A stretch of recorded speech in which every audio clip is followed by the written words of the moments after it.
Stella was always the life of the neighborhood. At 68, she still loved her morning walks to the market, greeting every shopkeeper by name and chatting with the children on their way to school. But one late autumn afternoon, everything changed. While carrying a small bag of apples home, she suddenly stopped mid-step. A wave of dizziness washed over her, her vision blurred, and a stabbing pain gripped her head like a vice. The bag slipped from her fingers, apples rolling across the pavement, and she had to lean on a fence just to keep from collapsing. Her neighbor, Mr. Khan, saw her and hurried over. She tried to speak, to say she was fine, but her words came out garbled, strange even to her own ears. The fear in his eyes told her something was very wrong. Within minutes, she was in the back of an ambulance, siren wailing, as a paramedic gently asked her to squeeze his hand. She could barely move her right fingers. The world outside the small rear window seemed to spin away, and in that moment, Stella realized she might not make it home again. When I visited her in the hospital later that evening, I saw the worry etched deep into her face. As a doctor, I had seen strokes before, hundreds of times, but it never stopped hitting me hard when it was someone I knew, someone who'd laughed with me over tea just a week ago. Stella's CT scan showed bleeding inside her brain, a hemorrhage caused by a small, weakened blood vessel giving way. She was lucky. The doctors had caught it quickly. But luck is a fragile thing when it comes to the brain. In the days that followed, I often sat by her bed, listening to the beeping monitors and the soft hiss of oxygen. She told me about the weeks before that day, how she'd been feeling tired more often, brushing it off as just age, how she'd been ignoring her doctor's advice about controlling her blood pressure because she didn't feel sick. She thought the occasional headache was nothing more than the change in weather. I could hear the regret in her voice. It's easy to ignore small warnings when life feels busy and ordinary, but the brain doesn't care about our schedules. Slowly, Stella began her journey back. It wasn't just about recovering her speech or regaining strength in her hand, though those were battles in themselves. It was about learning how fragile the line is between health and disaster, and how much power we have to protect that line. Each day, she worked through her exercises, her determination steady, even on days when her hand felt like stone and her words stumbled. She began to see food, rest, and gentle movement not as chores, but as medicine. The woman who once skipped her checkups now made sure every appointment was in her calendar, marked in red. I watched her transform, not overnight, but slowly, the way a tree recovers after a storm. There were hard days when she wondered if she'd ever feel normal again. There were tears when she dropped a glass because her grip failed her, or when her tongue felt clumsy forming simple words. But there was also laughter when she managed to write her granddaughter's name again, pride when she climbed the stairs without help, joy in tasting her first bowl of warm soup after weeks of hospital food. Recovery, like life, was not a straight road, but every small victory mattered. Today, Stella tells her story freely. She wants people to understand that brain hemorrhage isn't something that only happens to other people. It's sudden, it's cruel, and it often gives no second chances. But it can also be fought if we listen to our bodies, if we respect those subtle warnings, and if we take our health seriously before crisis strikes. As her doctor and her friend, I want to share her journey with you. Not to frighten you, but to remind you that every day is a chance to protect the most precious organ we have. So let's walk together through what really happens in a brain hemorrhage, how it can sneak into a life as ordinary as yours or mine, and how to stand guard over your brain with knowledge and care. Stella's story could be any of ours, but it doesn't have to be. The first time I saw Stella after she left the hospital, she was sitting in her small garden, wrapped in a shawl despite the soft spring sun. Her once quick hands, the ones that could peel an apple in a perfect spiral, now rested quietly on her lap. I could see her gaze drift toward the little path leading to the gate, the same one where she'd fallen just months earlier. She told me that she could still remember the sound of her own voice when she tried to call out that day. "It wasn't mine," she whispered. "It sounded broken, like it didn't belong to me." The fear from that moment had never quite left her eyes. Those first weeks at home were not easy. Every step from her bed to the kitchen felt like a small expedition. She needed help with the simplest things, buttoning a blouse, carrying a glass of water. And though her children visited daily, Stella hated feeling dependent. "I used to make breakfast for everyone," she told me. "Now they rush to make it for me before I even stand up." But that morning in the garden, she confessed something deeper, that she was afraid to be alone, afraid that another sharp pain, another dizzy spell might strike without warning. I reminded her of something simple yet powerful. Her brain, like any part of the body, needed gentle nourishment to rebuild itself. She didn't need to do everything at once. One of the first things I suggested was a small but vital shift, staying well hydrated and eating potassium-rich foods daily. Potassium, I explained, helps maintain healthy blood pressure and supports the delicate network of blood vessels in the brain. She listened carefully, even jotting down banana, spinach, sweet potato in the little notebook her granddaughter had given her. It wasn't a lecture, just a seed of hope that she could take one small action each day for her recovery. Her family began to notice subtle changes. In the mornings, instead of skipping breakfast, Stella would take time to make herself a small plate, a boiled egg, a slice of toast, a cup of warm tea. She'd nibble slowly, enjoying the quiet of the early hours. These tiny rituals began to replace the fear that had settled in her chest. She started to believe she could have a say in her own healing. One day, as I was leaving, she touched my arm and said softly, "I don't just want to live longer, I want to live well." That was the first real shift I saw in her, from simply surviving to wanting to participate in her own life again. And in that moment, I knew Stella was no longer standing on the edge of fear. She was taking her first steps back toward herself. It was a rainy afternoon when Stella found herself standing in front of the hallway mirror, staring at the woman reflected back. Her face was familiar, yet not quite the same. The right side drooped ever so slightly when she tried to smile, a quiet reminder of the storm her brain had weathered. She reached up, touched her cheek, and for a moment her eyes filled with tears. "I used to recognize that woman," she murmured to herself, "but now she looks tired." The mirror didn't just show her face, it reflected the weight she had been carrying inside. That evening, her daughter, Mai, came by with a basket of groceries. She noticed the lingering sadness in her mother's eyes and didn't say anything at first. Instead, she started unpacking the food: fresh salmon, bright green broccoli, and a jar of walnuts. Stella watched her work and asked, "Why all this?" Mai smiled gently. "Because, Mom, your brain needs more than medicine. It needs fuel, real fuel." She placed a piece of salmon on a plate in front of Stella. "Omega-3s," she said. "They're good for your brain and your mood. We're going to make this a habit." It wasn't just about the food.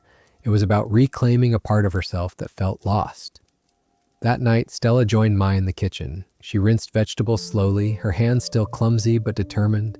The smell of garlic sizzling in the pan and the sound of rain outside made the small apartment feel warm, safe. As they ate together, Stella took the first bite and felt something she hadn't in weeks, a spark of pleasure. It was more than just dinner. It was the beginning of her finding joy again in the everyday moments.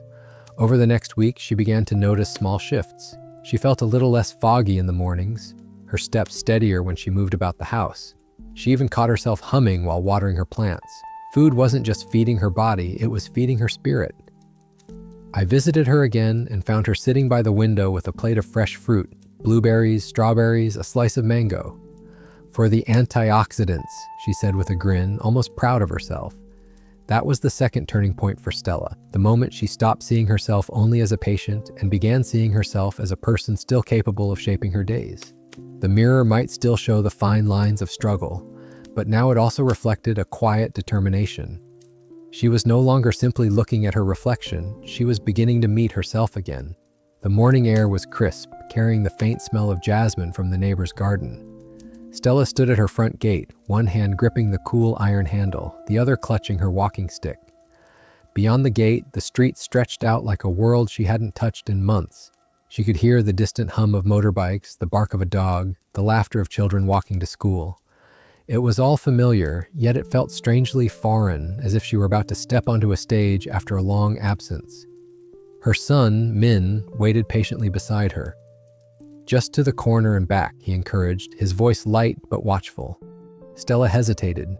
It wasn't the distance that scared her, it was the possibility of the world seeing her differently now. She didn't want the neighbors to notice her slower pace, her careful steps. She didn't want pity in their eyes. Still, she took a breath and stepped forward, the gate clicking shut behind her. The ground beneath her feet felt uneven at first. She focused on the rhythm of her steps, the soft tap of her stick against the pavement.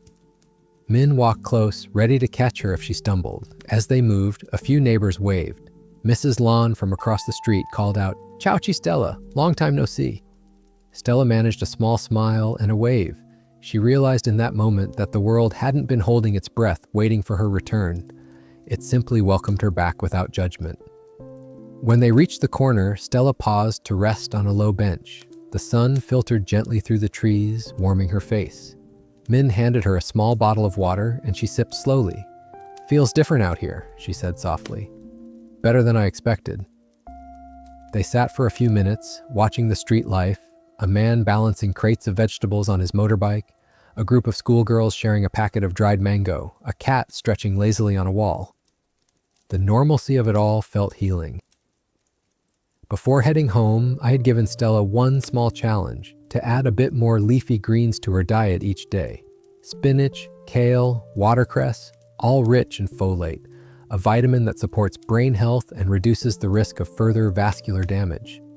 That morning, Min had tucked a bunch of fresh spinach into her bag from the market, a quiet reminder of that promise. As they walked back, Stella thought of making herself a simple spinach and egg soup for lunch, the kind her mother used to cook when she was young. By the time they returned to the gate, Stella's steps were still careful but lighter. She felt a quiet victory in her chest, not because she had walked far, but because she had crossed an invisible line between being confined and being part of the world again. This wasn't just about physical recovery anymore. It was about reclaiming her place in life, one careful step at a time. It happened on an ordinary Tuesday afternoon. Stella was folding laundry in the living room when a sudden, sharp pain bloomed in the back of her head. It wasn't as fierce as the day of her hemorrhage, but it was enough to stop her mid-fold, her hands clutching the fabric like a lifeline. Her breathing quickened, and an old, familiar fear crept up her spine. What if it's happening again? She lowered herself onto the couch, heart pounding, eyes darting toward the phone. Her daughter, Mai, arrived not long after, finding her pale and trembling. "Mom, what's wrong?" Stella tried to explain, but the words came out thin and shaky. She wasn't slurring, she knew that much, but every sensation felt heightened. The ache in her head, the racing of her pulse, the tightness in her chest. Mai insisted on taking her to the clinic immediately. As they waited for the doctor, Stella felt herself sinking into that dark place again, the one filled with images of hospital rooms, beeping monitors, and long nights she thought she'd left behind. The doctor examined her carefully, ran a quick neurological check, and after what felt like forever, gave her a reassuring smile. "It's not another hemorrhage," he said gently, "but your blood pressure is too high. That's what caused the pain." Relief washed over Stella, though it was mixed with frustration. She had been careful, or so she thought. She had eaten her spinach, taken her short walks, even tried to sleep earlier. Yet here she was, staring down another warning from her own body. That evening, as rain tapped gently against the windows, I visited her. We sat together in her small kitchen, a pot of herbal tea between us. I told her the truth she didn't want to hear but needed to, that recovery isn't a straight path. There would be days like this, days that tested her courage, but each one was also a chance to learn. I suggested she focus on one more habit that could help her blood pressure, cutting back on excess salt and embracing foods rich in magnesium, like pumpkin seeds, almonds, and dark leafy greens, to help relax her blood vessels and keep her heart steady. The next morning, Stella made herself a bowl of oatmeal topped with sliced bananas and a handful of almonds. She sprinkled a pinch of cinnamon instead of reaching for the salt shaker. It was a small adjustment, but it felt like reclaiming a little power from the fear that had gripped her. She wasn't going to let one bad day erase all her progress. Instead, she decided it would mark the start of her next climb. That setback became a turning point. Stella realized recovery wasn't about avoiding every storm. It was about learning how to walk through the rain without losing her footing. And in that moment, I saw her resolve deepen, like the roots of a tree digging into the earth after the wind has passed. The phone rang one Saturday morning, its cheerful trill bouncing through the quiet of Stella's apartment. She glanced at the screen and hesitated. It was Huang, an old friend from the community choir. Before her brain hemorrhage, Saturday mornings were often spent at choir practice, her voice blending with a dozen others in old folk songs. But she hadn't been back since her illness. She didn't want her friends to see her slower steps, to hear the occasional tremor in her voice. She feared the sympathy in their eyes more than she feared the walk to the rehearsal hall. "Stella, where have you been hiding?" Huang's voice spilled warmth through the line. Stella fumbled for an excuse, but Huang didn't let her. "We're meeting for tea at the corner cafe today. No singing, no pressure. Just come. We miss you." The invitation hung in the air, and Stella felt her heart twist. Part of her wanted to say no, to stay in the safety of her apartment, but another part longed for the comfort of familiar voices. When she arrived at the cafe later that morning, the bell above the door chimed, and a wave of laughter and chatter wrapped around her. Huang stood up immediately, her arms wide, and the two women hugged tightly. One by one, old friends turned to greet her. There was no pity in their smiles, only joy. They asked about her health, yes, but mostly they asked about her garden, about the neighbor's new puppy, about whether she still made her famous sesame biscuits. The conversation was light, easy, like slipping into a well-worn sweater. Over cups of steaming jasmine tea, they reminisced about choir trips, old performances, and the time the power went out mid-song and they'd finished the piece by candlelight.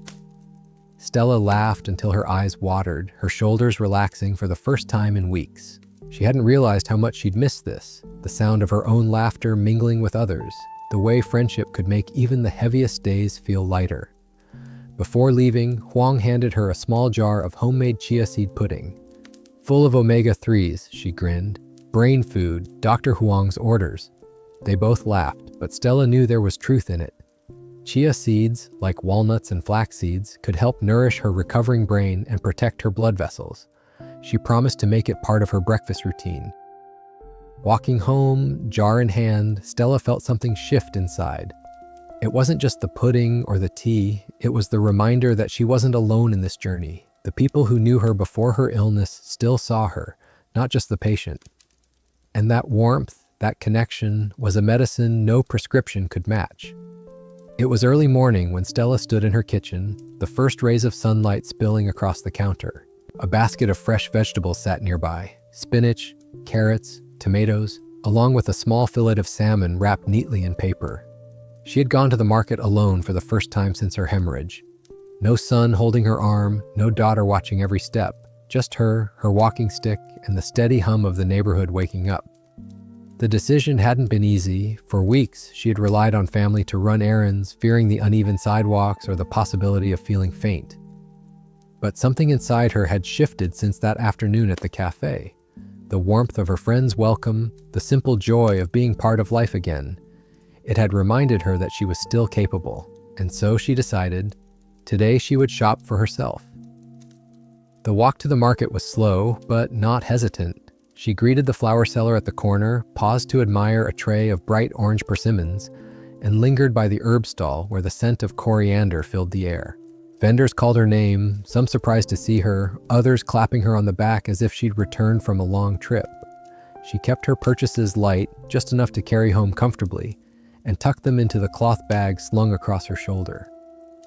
Back in her kitchen, she began to cook. She rinsed the salmon, patted it dry, and seasoned it simply with lemon and a pinch of black pepper.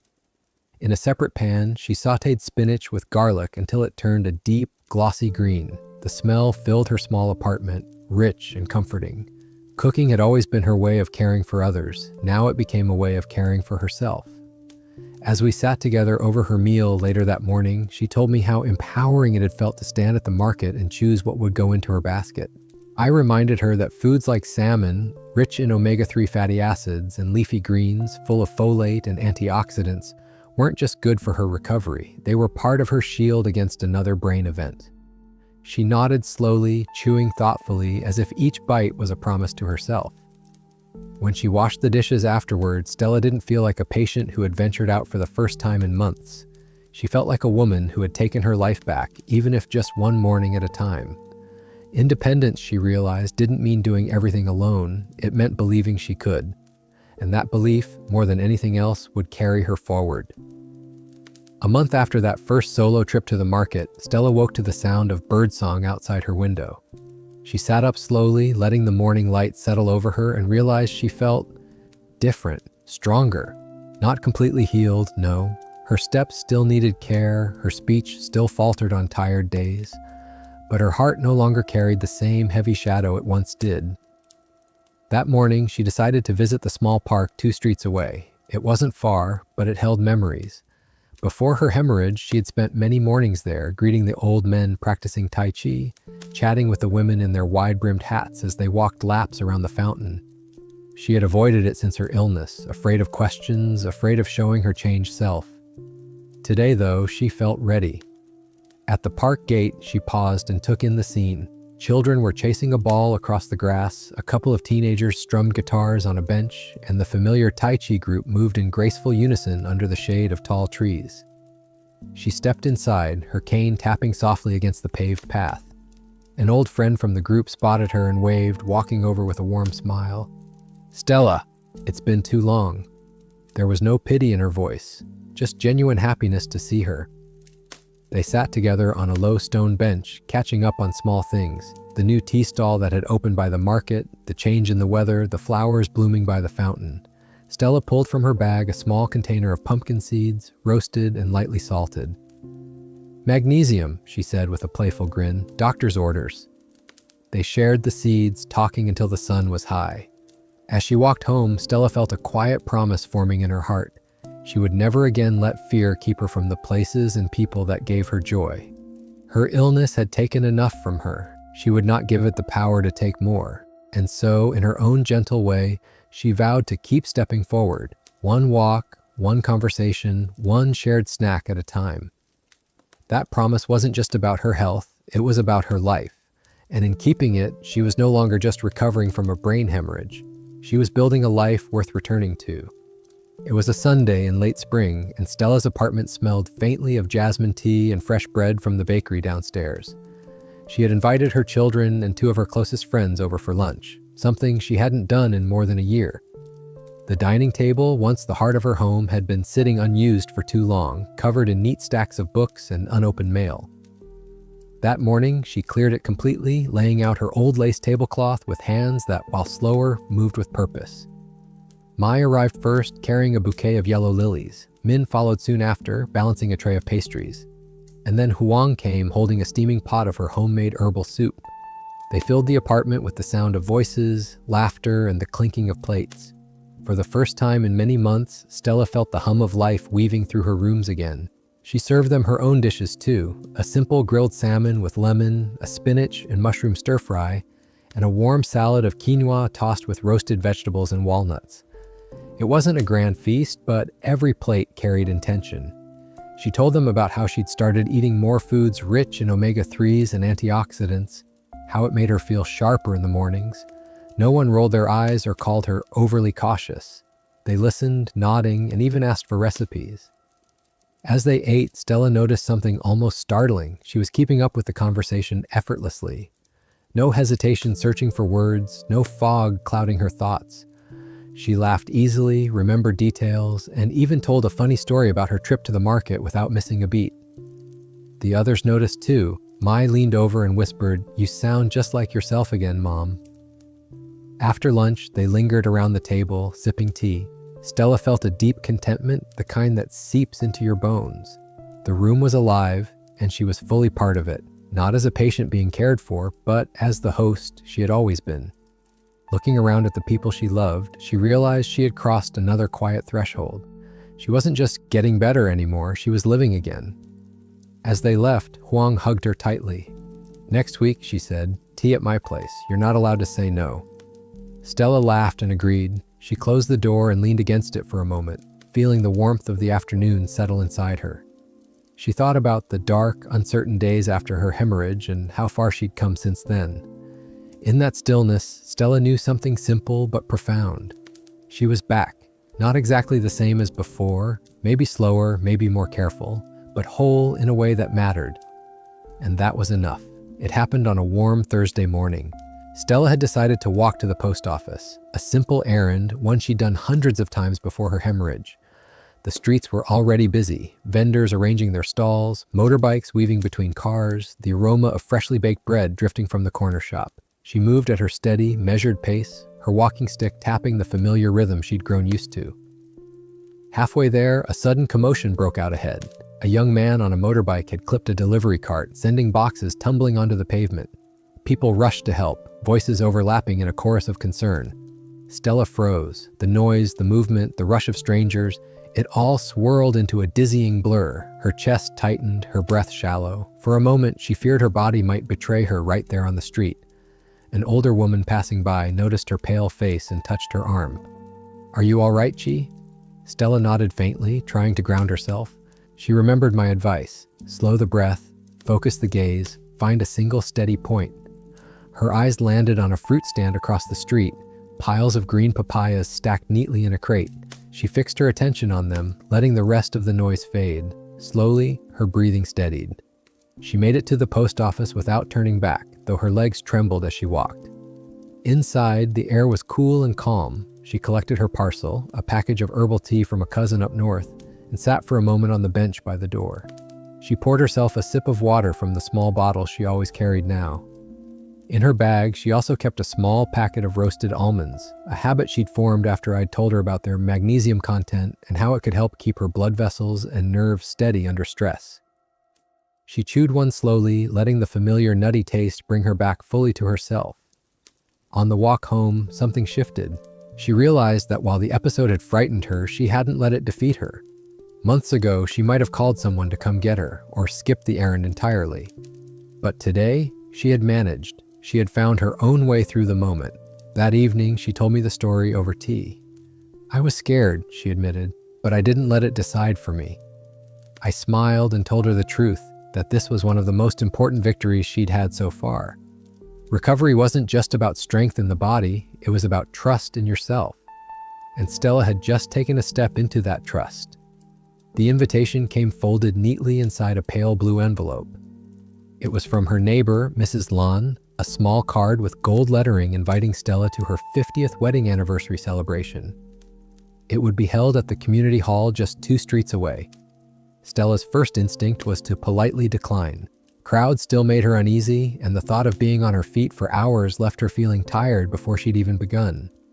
But she also remembered how Mrs. Lon had visited her in the hospital, bringing her homemade chicken broth when she could barely lift a spoon. It didn't feel right to say no.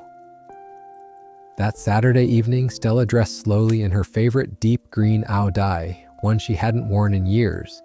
Its silk sleeves shimmered faintly under the light, and for a moment she caught her reflection in the mirror. Older, yes, but dignified and very much herself. She tucked her hair into a neat bun and added a small jade pin, a gift from her late husband. When she stepped out of her apartment, the evening air was warm, carrying the faint scent of night-blooming jasmine. The hall was already alive with music and chatter. Old friends waved from across the room, their faces lighting up in genuine welcome. Stella found herself at a table near the front, sharing stories over plates of steaming spring rolls and bowls of fragrant soup. The laughter came easily, and for a while she forgot the months of isolation, the hospital smell, the endless quiet of recovery. She was simply Stella again, not a patient, not a fragile shadow, but part of the circle of life in her community. Then, the band began to play a slow, lilting waltz. Mrs. Lon's grandson, a tall young man with kind eyes, came over and extended his hand. "Would you like to dance, Ba?" For a heartbeat, Stella hesitated, afraid of stumbling, afraid of eyes on her. But then she remembered something she'd promised herself, never to let fear steal the joy that was still hers to take. She placed her hand in his. The dance floor felt wide and warm under the glow of soft lights. They moved slowly, her steps careful but sure. The music flowed around her, and each turn seemed to carry away another piece of the doubt she had been holding on to. Her heart beat steady, not with fear, but with the quiet exhilaration of being fully alive in this moment. She even laughed, that clear, ringing laugh her friends remembered, as the young man twirled her gently. Later that night, she sat on a bench outside the hall, catching her breath under the moonlight. A plate of fresh fruit appeared in her lap. Watermelon, papaya, and slices of ripe mango. She picked up a piece of mango, its sweetness melting on her tongue, and thought about how far she had come. Foods like these, full of vitamins and antioxidants, weren't just nourishing her body, they were symbols of the life she was choosing to embrace. Walking home, the streets quiet now, Stella felt lighter than she had in years. That night, she had done more than just attend a celebration. She had stepped back into the dance of her own life and found the music still waiting for her. When I think back to the woman Stella was on that cold autumn day, clutching a fence for balance, fear flickering in her eyes, and compare her to the woman who now walks to the market alone, hosts lunches for friends, and even dares to dance again, I see a transformation that runs deeper than physical recovery. She didn't just heal her body, she reclaimed her place in the world. Her journey wasn't a straight climb. There were days of doubt, moments of fear that threatened to undo her progress, and quiet setbacks that reminded her how fragile life can be.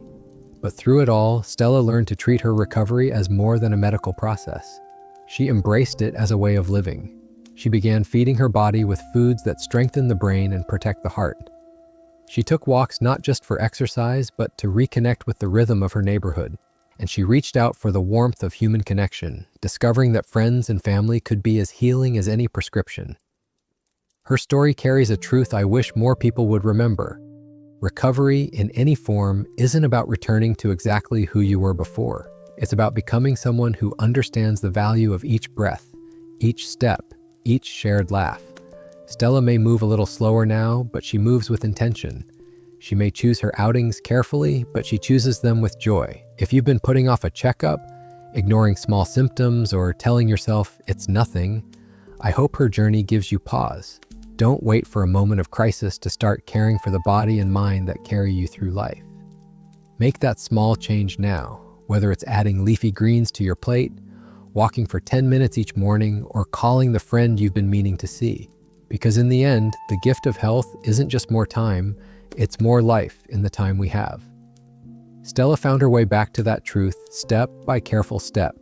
And as I watch her now, laughing with friends, the afternoon sun warm on her shoulders, I know this, she's not just surviving her story, she's living it, and so can you.